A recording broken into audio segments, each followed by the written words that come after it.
Journey, welcome back to my vlog, Jen's Journey. Ayan, for today's video, magluluto tayo ng chicken caldereta. So, ganito lang yung proseso.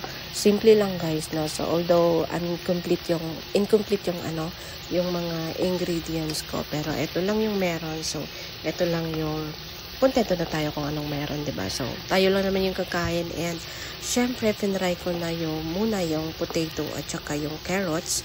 So, ganun talaga ako pag magluluto nito. Kahit minuto or ano, pare-pareho lang naman to eh.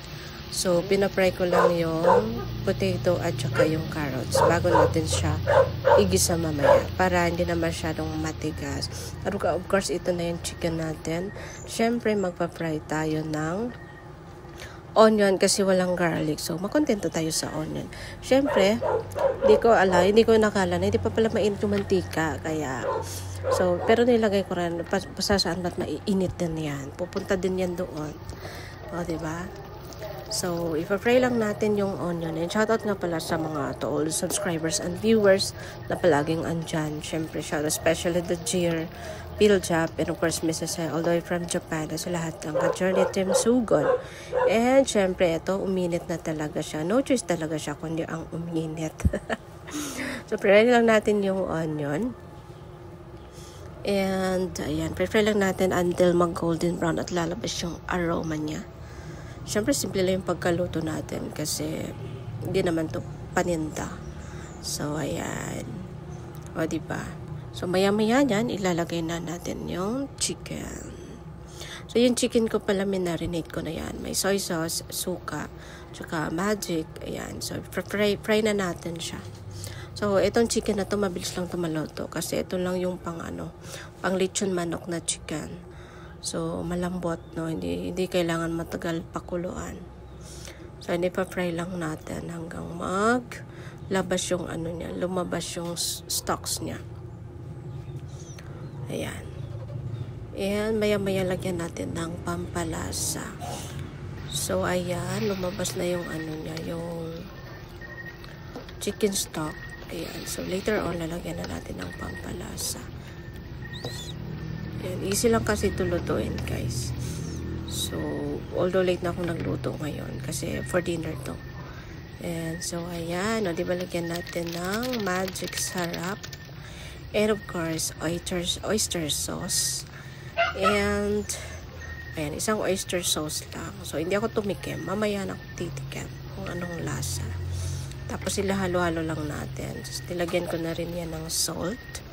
And, so, nilagyan ko rin ng dahon ng laurel. Ayan. So, ihalo lang natin. Ayan, pakuluin natin hanggang lumambot. So, ayan, of course, nalagay pala natin yung potato at saka carrots.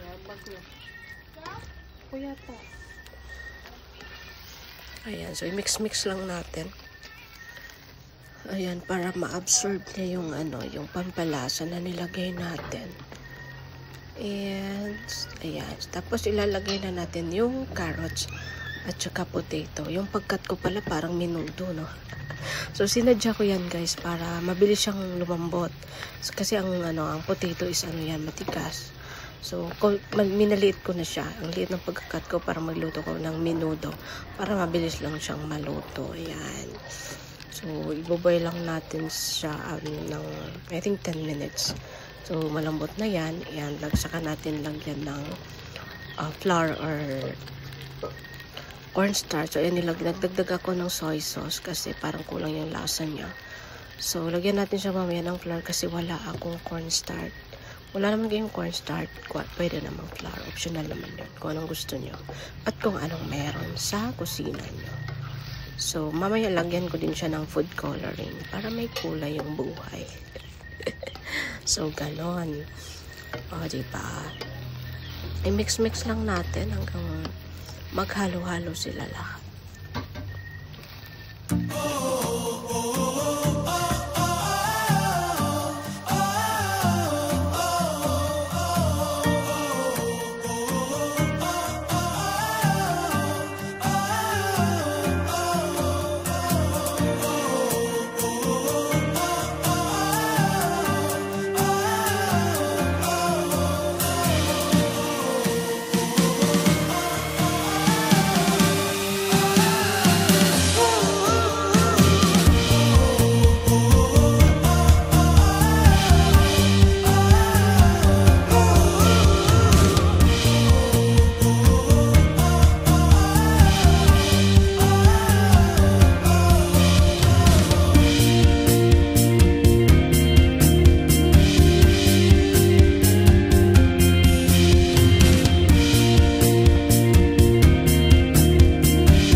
So, ayan, parang okay na siya. Pwede na natin ilagay yung flour. Ayan, flour yung nilagay ko. Siyempre, i-boil lang din natin. It's just, I think, 5 minutes. So, okay na yan siya. Ready to serve, ready to eat for dinner. Pero aabot pa to hanggang bukas na ulam guys kasi marami tong niluto ko at sinadya ko to para bukas ng umaga hindi na ako magluluto. Ayan. Diba? Mix lang natin hanggang maluto yung flour at lumapot siya. Pag lumapot na yan, okay na yan. Thank you for watching everyone.